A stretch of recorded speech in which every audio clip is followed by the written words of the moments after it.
한 해를 마무리하는 12월, 라디오 서울과 함께 마음까지 따뜻한 겨울 보내세요. 강혜신의 오늘의 미국.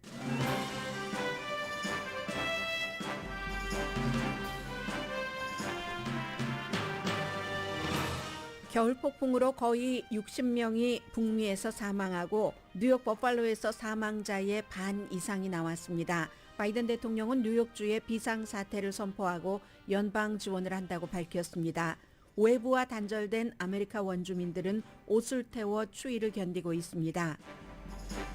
대부분의 항공사는 스케줄을 원상복귀하고 있지만 사우스웨스트 항공사는 오늘도 예정된 스케줄의 62%만 운항합니다.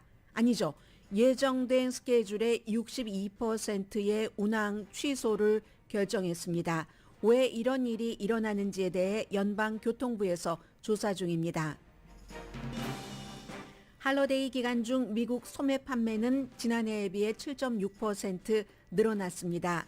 인플레이션 압박과 경기 침체 우려를 감안하면 괜찮은 편입니다. 10월 집값은 4개월 연속 내려갔습니다. 내년에도 주택시장 둔화가 이어질 가능성이 높습니다. 북미 지역에서 가장 살기 좋은 도시의 캐나다 도시들에 이어 애틀란타, 로스앤젤레스, 샌디에고, 시애틀 등이 선정됐습니다. 캘리포니아주와 캘리포니아주 도시가 가장 해피한 곳으로 선정되는 이유를 더 힐이 보도했습니다. 노동부가 칙필라에 벌금을 부과했습니다. 미성년자 직원에게 중장비를 작동하도록 하고 돈 대신 식권으로 임금을 지불했기 때문입니다. 오늘 발표될 메가밀리언 잭팟은 5억 6,500만 달러 이상입니다. 북한의 드론과 그에 대한 한국 대응 실패를 세계 언론이 보도합니다. 윤석열 대통령은 군의 준비 부족을 인정했고 전임 행정부를 비난했다고 BBC 방송이 보도했습니다.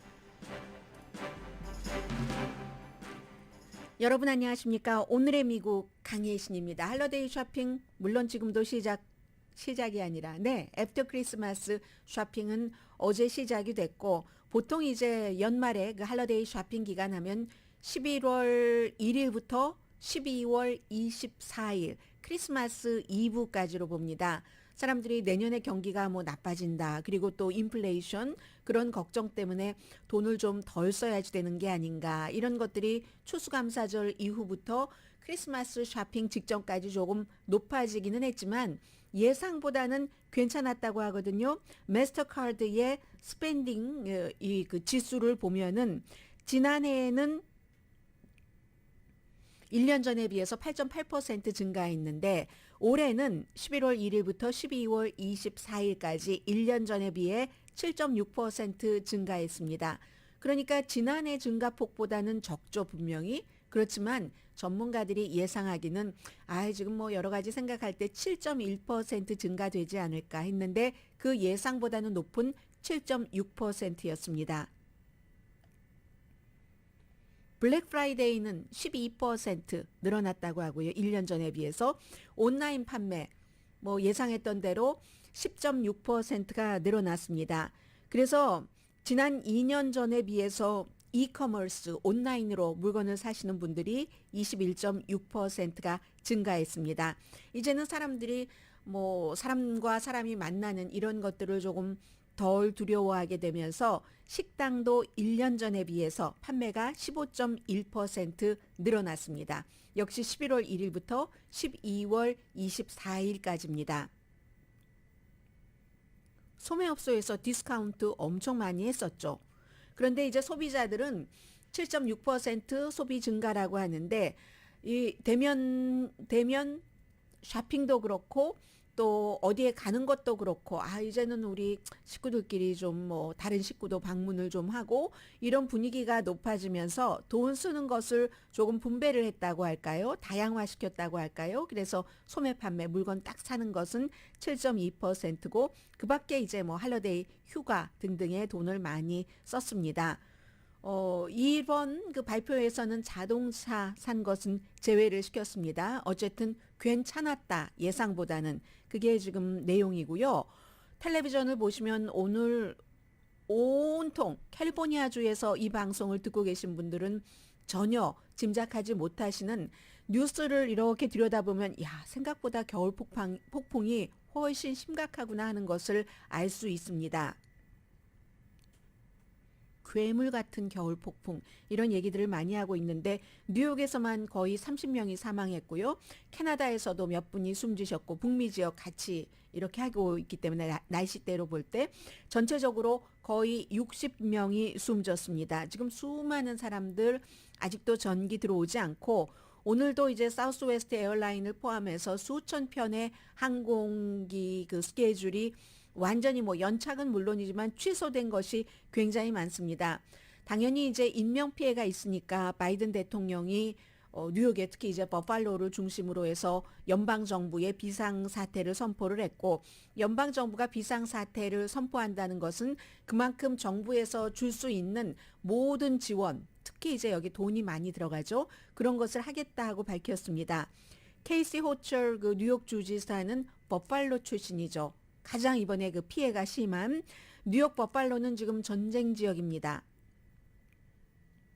세기에 한번 올까 말까한 겨울 폭풍입니다. 이렇게 얘기를 하고 자동차가 완전히 길에 버려져 있고요.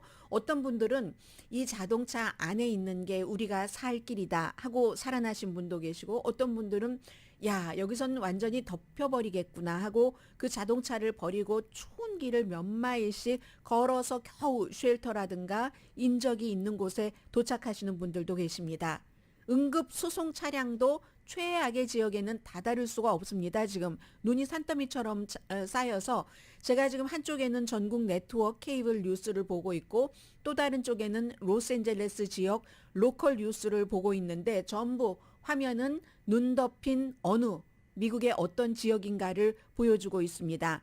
폭풍 속에 생존자 구조 작업들을 지금 열심히 하고 있고요. 어떤 분들은 눈을 치우다가 심장마비 걸려서 돌아가신 분들도 계십니다. 눈을 치우는데 뭐 집이 어떠한 치워야지만 될 상황이니까 그 겨울 폭풍 속에 눈을 치우셨겠죠. 그러나 본인의 심장이 마비된다는 것은 상상하지 못하셨을 겁니다. 그리고 삽질을 할 때 너무 추우니까 또 눈이 아래는 얼어붙고 해서 허리를 다치시는 분들도 지금 굉장히 많다고 하고요. 크리스마스 데이에 11시간이나 기다려서 구조된 사람들, 2살에서 6살 자녀가 있는 이분들은 자동차 안에서 엔진을 계속 그 작동시키면서 추위를 견뎌갔다는 거죠. 그리고 아이들이 어리니까 무서움도 있고 춥기도 춥고 거의 희망을 잃었답니다. 희망을 잃었지만 그래도 살아야지 되니까 게임을 하면서 그 고통을 잊으려고 하고 11시간 동안이나 차 안에서 게임을 했었던 그런 가정도 있고 어떤 분들은 역시 버팔로에서 이건 안 되겠다 싶어서 8마일을 걸었답니다. 그 눈길을. 그런 사람도 있는가 하면 지금 구조 작업이 있지만 이러한 때는 항상 뭐 약탈, 절도 같은 일들이 일어나죠. 뉴욕 버팔로에서 아마 큰 소매업소인 것 같습니다. 장난감이고 전자제품이고 스피커고 절도당하지 않는 것이 없다 해서 이제 주인이 경찰에 신고를 했답니다. 그랬더니 5만 달러 정도 여러 가지를 그 도난당한 주인이 신고를 하니까 경찰이 얘기하기를 지금요 나이 드신 분들 구조하기도 그분들 그 생명을 살려내기에도 바쁩니다. 이런 답변을 받았다고 하고요. 그래서 뉴욕의 주지사가 지금 얘기하고 있는 것을 보면은 뉴욕 그쪽이 터널의 끝이 다가온 것 같긴 하는데 완전히 끝은 아니다라고 얘기를 합니다. 이 밤 사이클론, 이 겨울 폭풍이 기온이 급격히 낮아지고 폭설 바람이 생길 때 발생하는 이제 그러한 그 폭풍이잖아요. 처음에는 이제 차가운 공기하고 더운 공기가 만나서 그 다음에 따뜻한 공기가 저기압을 만들고 그 이제 물기가 있으면서 공기에서 물기가 일어나고 폭풍 구름이 만들어지는 해서 사람들을 세차게 아주 빠른 시일 동안에 쳐버리는 그런 그 밤 사이클론. 버먼트주, 오하이오, 미주리, 위스콘신, 캔사스, 콜로라도 전부 지금 겨울 폭풍. 몬타나주는요 영하 50도 화씨 섭씨 뭐 45도 정도라고 하네요.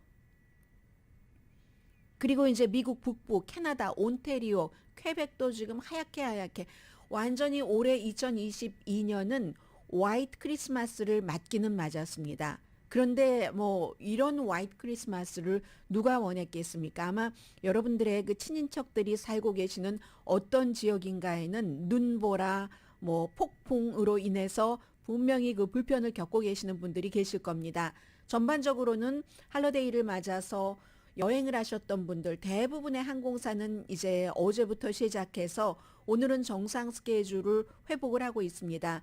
그런데 사우스웨스트 에어라인은 앞으로도 며칠 동안은 전체 그 비행기 편 예정됐던 비행기 편의 30%만 가동한다고 하고, 그런데 사우스웨스트 에어라인이 미국의 아주 큰 그 항공 시장이 있잖아요.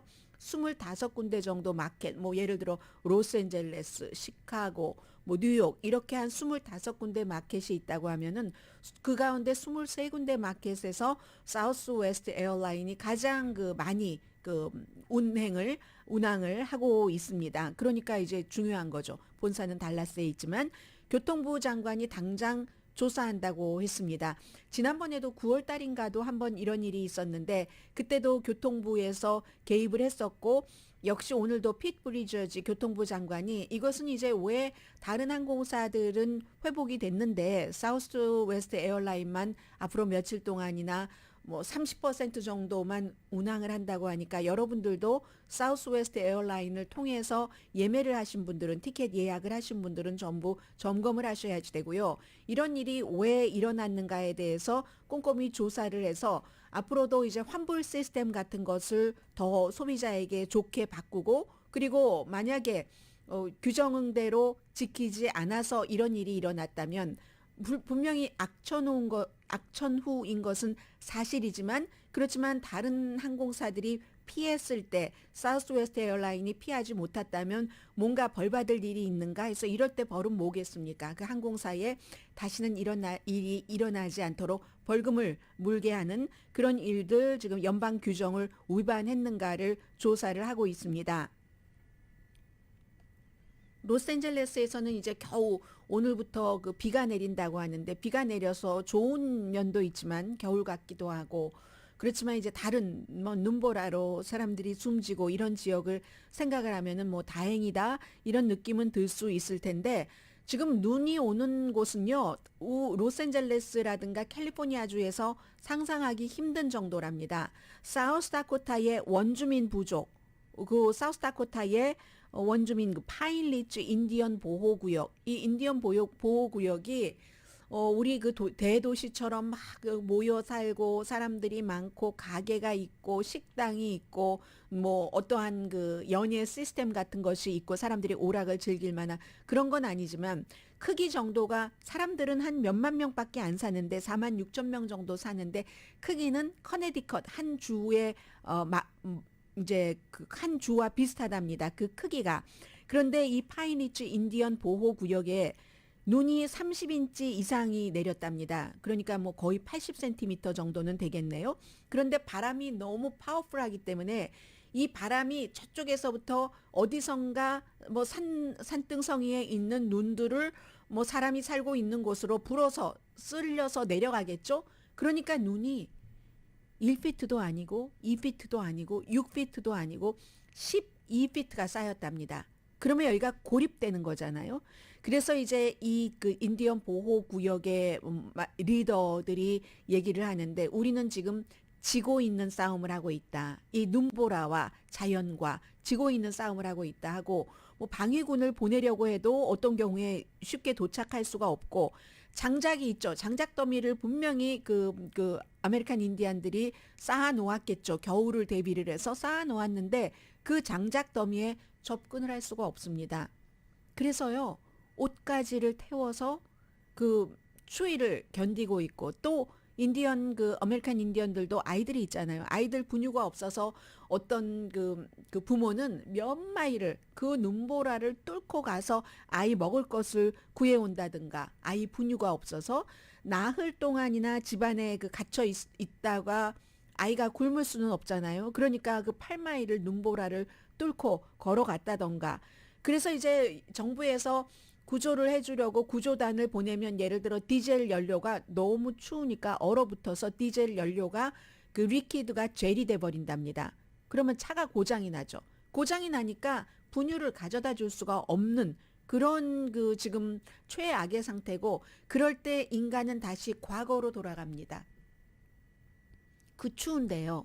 임무를 띈 사람이 말을 타고, 그 눈보라에 말을 타고, 아니면 썰매를 타고, 그 썰매의 말 등에 필수품 분유도 넣고 뭐도 넣고 이렇게 해서 지금 인디안 그 부족들에게 가고 있다 하는 뭐 그런 내용들. 그러니까 여러분들께서 캘리포니아주처럼 지금 안락하게 날씨 겨울 연말을 맞고 계신 분들은 뭐 우리가 도울 수 있는 큰 방법은 없지만 다른 많은 지역에서 엄청 많은 분들이 큰 생명의 위험까지 느끼는 불편함을 겪고 계시구나 하는 것, 이게 바로 오늘 2022년 12월 27일의 가장 중요한 미국 뉴스입니다.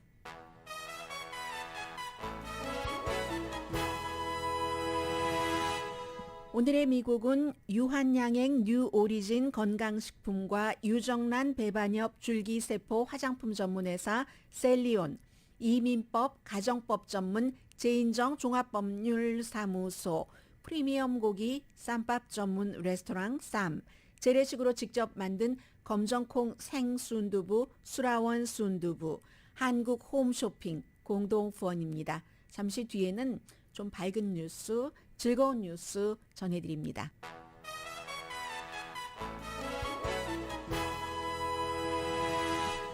라디오 서울 방송 오늘의 미국 듣고 계십니다. 네, 북미 지역에서 가장 그 살기 좋은 도시가 어떤 도시들이 있는가? 그 영국 잡지 이코노미스트가 그 인덱스에 아주 그 능한 그런 잡지 내지는 신문입니다. 통계에 능하다고 하는 것은 굉장한 그 미디어로서는 파워인데, 그 인덱스, 그 이코노미스트의 자매 회사 EIU의 인덱스 뭐 여러 가지를 다 포함을 시켰겠죠. 한 크게 30가지 정도. 당연히 뭐 교육이 들어갈 테고, 문화, 환경, 그리고 여러 가지 뭐 기간 산업, 안정성, 그 도시 해서 172군데 도시, 세계 도시 가운데서, 아니 세계가 아니라 북미 지역이요. 그러니까 미국과 캐나다죠. 172군데 도시를 딱 선정을 해놓고 30가지로 분석을 해본 결과 캐나다가요 가장 살기 좋은 도시 1, 2, 3, 4를 차지를 했습니다. 2022년도 상반기에 다른 나라에서 세계 여러 지역에서 북미 지역으로 이주를 한 사람들이 63만 명이랍니다. 1년 전보다 51%가 증가했다는 거거든요. 그래서 이제 전체 30가지를 쭉 점검을 해서 100점 만점에 이 북미 지역의 경우는 88점이 평균 점수입니다. 서유럽이 뭐 가장 뭐 살기 좋다, 서유럽에서 몇 군데가 가장 살기 좋다 하는 것이고, 그 다음이 이제 북미가 두 번째인데, 보면은요 1등이 캐나다입니다. 캘거리 96.3점, 100점 만점에 96.3점이면은 뭐 이거 거의 만점 아닌가요? 그런데 캘거리 같은 경우는 이번이 처음이 아니라 10년 동안 2번 북미 지역에서 가장 살기 좋은 도시로 됐고, 두 번째가 밴쿠버, 너무 잘 알고 계시는, 세 번째가 토론토, 네 번째가 몬트리올, 1, 2, 3, 4가 전부 북미 지역에서 살기 좋은 도시 캐나다입니다. 그리고 저는 조금 놀랐는데요. 구체적으로 얘기를 하진 않았어요. 그런데 그 다음에는 이제 다섯 번째가 미국이 되지 않겠어요? 그 다섯 번째가 어디냐면은 조지아주의 애틀란타입니다. 여러 가지 그 시스템이 조지아주의 애틀란타가, 그래서 아마 요즘에 그 한국 분들 가운데서 애틀란타 그쪽으로, 이쪽 서부 지역에서 로스앤젤레스에서도 이주하시는 분들이 많은 것 같습니다. 전에는 텍사스 쪽으로 뭐 세금이라든가 여러 가지 문제 때문에 이주를 많이 하셨는데 집값도 싸고 하니까 애틀란타가 뭐 요즘에 집값이 조금 올랐다고는 하지만 로스앤젤레스 인근 뭐 오렌지 카운티만 하겠습니까? 그러니까 애틀란타가 교육이나 여러 가지 그 시스템으로 볼 때 미국에서는 가장 살기 좋은 도시, 북미 지역에서 넘버 5가 됐거든요. 캐나다의 경우는 잘 알고 계시는 것처럼 헬스케어 시스템이 좋다, 교육 시스템이 좋다, 그리고 특히 이제 코비드 사태가 일어나고 나서 코비드 19의 백신 부스터 접종이라든가 뭐 이런 것들이 아주 좋았기 때문에 학교가 전반적으로 오픈하는 것이 캐나다가 다른 지역보다 훨씬 빨랐습니다. 그래서 미국에서는 아무튼 애틀란타가 1위, 전체적으로 북미 지역 5위 살기 좋은 도시였고 가장 많이 올라간 도시, 이 계단이 막 올라간 도시가 로스앤젤레스가 요즘에 뭐 범죄도 많다 이런 얘기를 많이 하는데요. 지난번에 15위에서 지금 9위로 올라갔습니다. 그러면 로스앤젤레스는 왜 살기가 좋다고 하는가? 문화와 환경. 이 문화와 환경, 문화 같은 경우는 뭐 헐리우드도 있고 여러 가지 엔터테인먼트 즐길 수 있는 것도 있고 환경 같은 것에도 뭐 환경 문제도 그렇지만 기본적으로 무슨 뭐 인종 차별이 조금 없다던가 다인종 그런 여러 가지가 들어간답니다. 뉴욕은 그에 비해서 21위밖에 안 됐습니다. 왜냐하면 뉴욕은 로스앤젤레스보다도 범죄가 훨씬 심각하니까. 그리고 이제 뉴욕 사시는 분들은 지하철로 많이 이동을 하시는데 지하철이 너무 나이가 들었어요. 이제 대대적인 보수 공사가 필요한 거죠. 그 밖에 이제 북미 지역에서 애틀란타가 그 5위고요. 로스앤젤레스가 9위, 또 그러면 샌프란시스코는 16위입니다. 아마 집값이 너무 비싸니까 거기서 점수를 조금 잃어버린 것 같고 9위 로스앤젤레스 다음에 10위는 역시 서부 지역 시애틀에 살고 계시는 분들 안녕하세요. 시애틀에 살고 계시는 분들도 거의 시애틀에 살고 있는 것을 만족합니다. 조금 비가 많이 올 때 우울해지는 것을 빼고는요. 이렇게 얘기를 하시던데요. 그리고 다시 캘리포니아 로스앤젤레스 남쪽으로 가서 샌디에고가 11번째로 북미 지역에서 살기 좋은 도시가 됐습니다. 마이애미가 그 다음에 12번째고요. 아, 호노룰루를 뺐네요. 제가. 애틀란타가 5번째고 호노룰루가 7번째. 6번째가 어디죠? 6번째가 지금 지도에서 나오지 않고 있네요. 6번째가 워싱턴 DC네요. 워싱턴 DC는 요 미국의 수도이기 때문에 여러 가지 이제 또 하이 퀄리티 그쪽 분야에 있어서의 하이 퀄리티가 있겠죠. 그리고 이제 또 젊은이라든가 경험이 많은 사람들이라든가 정치와 연관된 여러 가지 뭐 일자리 문제라든가 그런 특징이 있겠죠. 그래서 미국에서는 애틀란타 5번째, 6번째가 이제 워싱턴 DC, 7번째가 호노룰루, 8번째가 지금 안 나왔어요. 8번째가 피츠버그. 피츠버그도 여러 가지 그 나름대로의 이유가 있겠죠. 그리고는 9번째 로스앤젤레스, 10번째 시애틀, 11번째 샌디에고, 12번째가 마이애미라고 말씀드렸었죠. 뭐 이런 식으로 북미 지역에서 살기 좋은 도시들이 선정이 됐다는 것 전해드리고요. 이건 이제 이코노미스트의 자회사에서 쭉 여러 가지를 조사를 한 그런 결과고 멕시코는 이번 그 지수에 포함이 되지 않았습니다. 그런데 역시 그 사는 것은 북쪽이 좋은 것 같아요. 미국 쪽에서는 북미가 중미나 남미보다는 훨씬 좋죠. 기본적으로 이제 돈 이런 문제도 해당이 되니까. 또 다른 조사를 보면은 여러 가지 조사를 쭉 종합을 했네요. 이번에는 더 힐이 보도를 한 거거든요. 더 힐이 보도를 했는데 최근에 이제 스마트 에셋이라는 회사의 분석, 이 스마트 에셋이라는 회사는 재정적인 그 분석을 하는 그런 그 회사인데 뭐 자산 이런 것을 계산을 하고 해서 재정 상태에 대해서 뭐 기사도 뭐 발표를 하고요 하는 그런 회사입니다. 스마트 에셋이라든가 아니면 또 그 월렛 허브라는 이런 여러 그 기구에서 이 분야에서 이제 권위가 있는 그런 곳에서 미국에서 이번에는 그 캐나다는 빼고 미국입니다. 미국에서 살기 좋은 주와 그리고 또 살기 좋은 도시를 쭉 그 점검을 했어요. 그랬더니 캘리포니아 주가 이번에는 가장 그 해피한 주다. 가장 해피한 주다. 이렇게 그 나왔거든요. 잠시만요. 제가 여기로 한번 가보겠습니다. 네. 해피한 주다 하면은 캘리포니아 주가 제일 해피하다는 거예요. 아니, 캘리포니아 주가 7번째로 해피하고 그리고 하와이에 살고 계신 분들은 당연히 동의하시겠죠. 가장 미국에서 여러 가지 해피한데 여기에는 또 사람들의 정신적인 신체적인 그 웰빙의 여러 그 조건이라든가 일하는 환경이라든가 또 그 커뮤니티의 여러 가지 안전성 같은 것을 해봤더니 하와이가 가장 해피하다. 그 다음이 메릴랜드네요. 미네소타, 유타, 뉴저지, 아이다호 7번째가 캘리포니아 주면은 이 정도 되면은 아주 큰 그 주 중에서 해피한 그 리스트로서는 굉장히 높이 올라간 거죠. 그리고 10군데 해피한 도시를 보면은요. 그 도시 가운데서 10군데 해피한 도시 가운데도 캘리포니아주가 많이 들어가 있거든요. 왜냐하면 이런 것에는 해피를 중심으로 생각할 때 우울증이 성인들의 우울증이 가장 높은 곳. 이곳은 미국에서 보면 루이지아나, 알칸소 좀 짐작이 되는데요. 경제적으로 어렵기도 하고 술을 많이 마시고 그다음에 이제 버먼트, 테네시, 켄터키, 광산이 있는 웨스트 버지니아 경제적인 것과 그 경제적인 것이 사람의 삶에 영향을 미치는 이런 것과도 연관이 있는 것 같네요. 그런데 그에 비해서 캘리포니아주의 경우는 성인들의 우울증이 가장 적은 주가 어느 주일까요? 역시 하와이랍니다. 그 다음이 캘리포니아, 일리노이, 플로리다, 뉴저지 이 정도로 되거든요. 그런데 이렇게 해피하고 우울증이 적은 데는 분명히 날씨도 들어가죠. 질병통제국이 지난 30년 동안에 이제 해를 우리가 쏘일 수 있는 일조량을 분석을 했더니 캘리포니아는 너무 좋죠.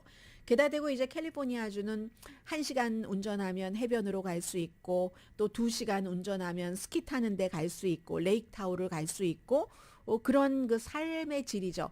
삶의 질이 돈도 물론 연관이 되고요. 삶의 질이 이 캘리포니아주를 해피한 도시로 만든다. 그리고 이 삶의 질에는 환경, 날씨, 자연적인 지형, 캘리포니아주에는 뭐 국립공원 같은 것도 9군데나 있기 때문에 그리고 역시 돈. 캘리포니아주에 실리콘밸리가 있죠.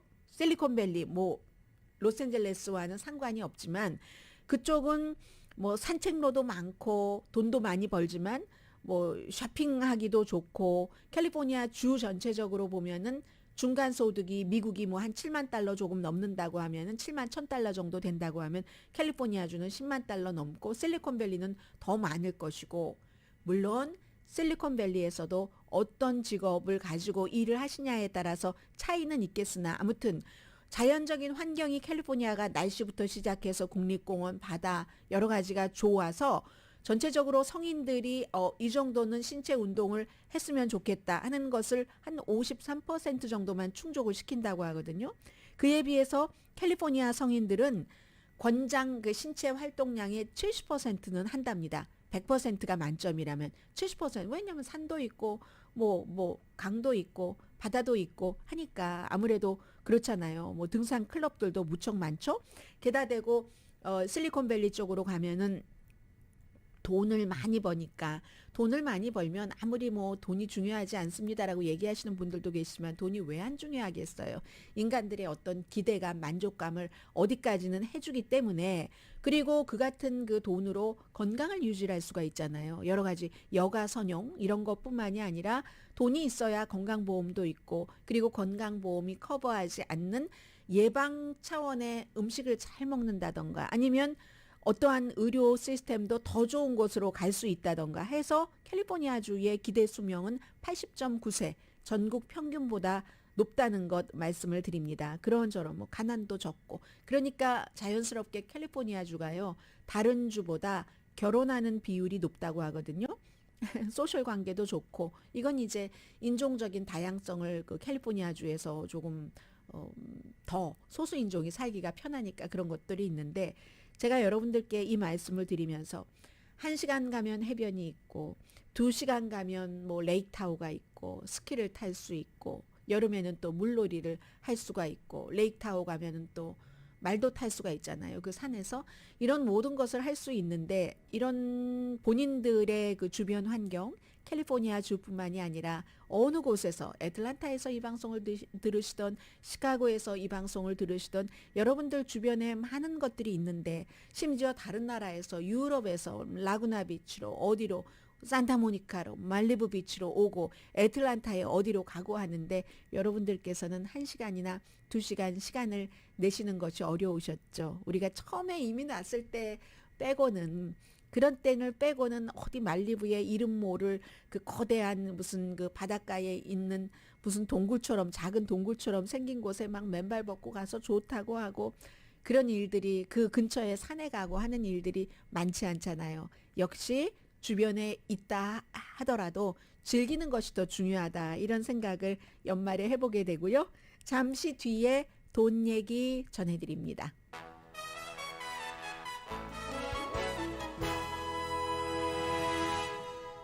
라디오 서울 방송 오늘의 미국 듣고 계십니다. 오늘 아침에 제가 방송 들어오기 직전에 테슬라 주식 보니까 뭐 113달러 정도 하던데요. 그럼 올 들어서 뭐 70% 정도 내려갔다는 얘기가 되고요. 여러 가지 그 트위터와 연관된 그 일론 머스크 트위터 테슬라의 주인 행보와 관련해서 테슬라 주식이 그렇게 흔들리는 거고요.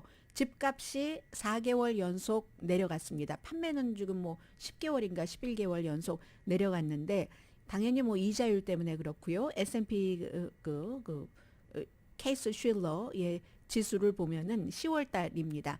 10월 달에 9월 달에 비해서 0.3%가 내려가서 계절적인 요인 같은 것을 다 감안하고 낸 통계입니다. 그래도 1년 전과 비교하면 아직도 뭐 9.2% 높기는 합니다만은 집값이 이제 피크가 6월이었었죠. 물론 그 전부터 이자율이 인상되기 시작했지만 이자율이 인상되고 나서 그게 영향을 미치려면 몇 개월 걸리잖아요. 그래도 그 모기지 이자율에 가장 먼저 영향을 주는 거죠. 오히려 그 인플레이션을 낮추는 데보다. 그래서 이제 그 봄부터 이자율 인상이 시작되고 6월 달에 피크 그 애프터부터 바로 이자율이 인상되는 것이 영향을 받기 시작해서 피크가 6월 달이 집값이었고 그리고 이제 그 뒤부터 7, 8, 9, 10 4개월 연속 집값이 조금 내려간 겁니다. 이것도 이제 그 케이스 쉴러 그 S&P의 그 지수 20군데 그 도시 대도시 전체적인 추세가 뭐 어디는 그렇고 어디는 안 그런다가 아니라 전체적으로 모두 이렇게 집값이 내려갔다는 얘기거든요.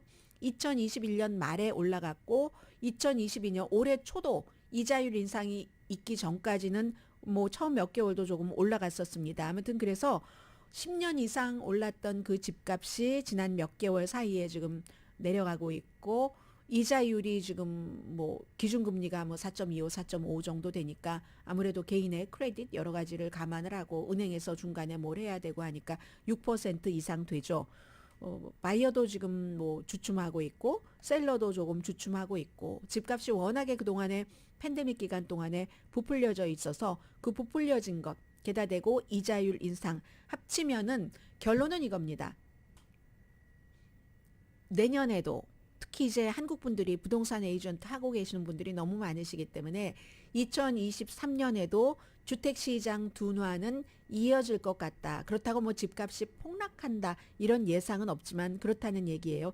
연방준비제도는 전반적인 그 인플레이션은 2%라는 것이 전이나 지금이나 똑같은 목표입니다.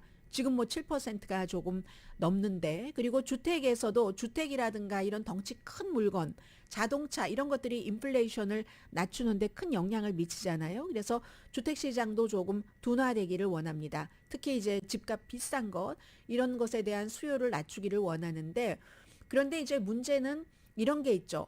돈을 그 빌리기가 어려워지면 이자율이 아주 비싸서 그러면 뭐 나스닥 같은 기술 그 테크놀로지 회사만 영향을 받는 게 아니라 그런 회사들은 투자금을 받아서 뭔가를 개발을 하니까 그런 회사만 영향을 받는 게 아니라 주택을 지을 때도 마찬가지로 융자를 받아야지 되는데 이게 싼 주택을 짓는데 영향을 받는다는 겁니다. 뭐 비싼 고가 주택은 뭐 따로 계산을 한다 치더라도 그런 문제는 조금 있다는 거죠. 그런데 집값이라든가 아니면 다른 모든 그 통화 정책에 있어서 제일 중요한 것은 일반 소비자들이 이제 큰 것을 결정을 할 때 아니면 스몰 비즈니스 하시는 분들도 조금 중단기적인 계산을 하실 때 항상 우리가 기본을 잊게 되잖아요. 기본은 연방준비제도는 이자율 결정을 인플레이션이 2% 정도, 2%까지는 아니더라도 그 목표로 잡고 있는 것이 2%이기 때문에 중간에 어떠한 돌발 변수가 있건 돌발 변수가 없건 그 정도 가까이 갈 때까지는 이자율을 어느 정도는 유지를 인상 같은 것을 그 폭이라든가 하는 것을 유지를 할 것이다 하는 생각만 하고 있다면 그 기준이 변치 않는다면 여러분들께서 어떤 물건을 살 때라든가 융자를 받으시는 결정을 하실 때 도움이 되실 것 같습니다. 이 뉴스는 미국이 이렇게 그 연방 노동법이라는 것이 많은 곳에 적용이 된다 하는 뜻에서 선택을 했습니다.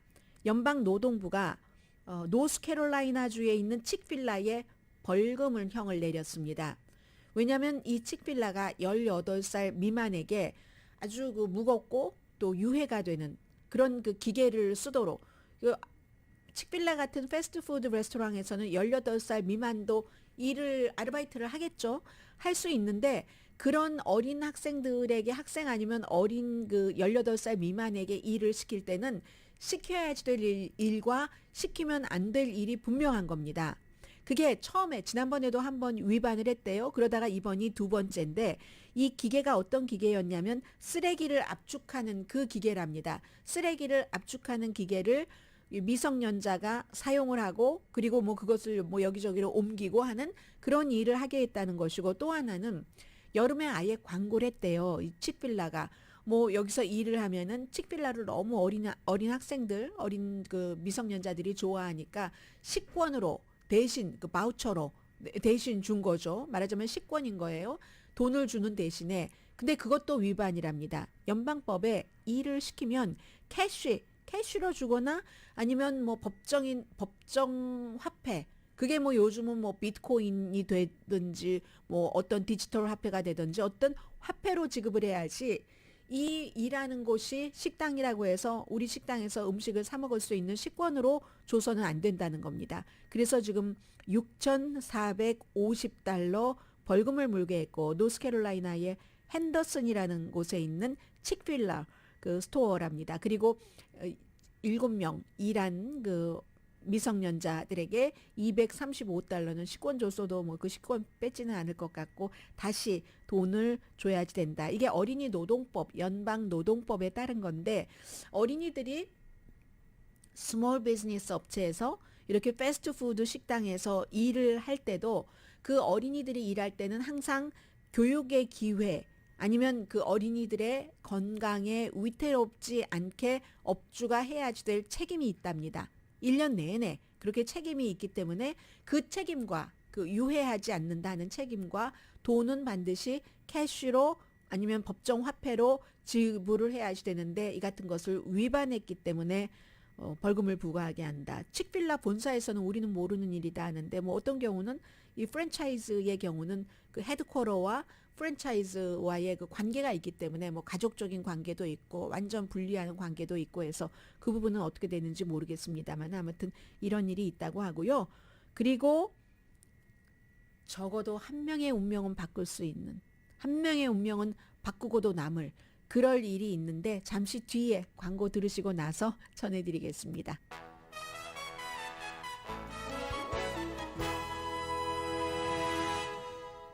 라디오 서울 방송 오늘의 미국 듣고 계십니다. 제가 어제는 여러분들께 말씀드리지 않았었는데 그 이후에 뭐 윤석열 대통령 성명도 있고 또 해외에서 전부 보도를 합니다. 전해드리겠습니다.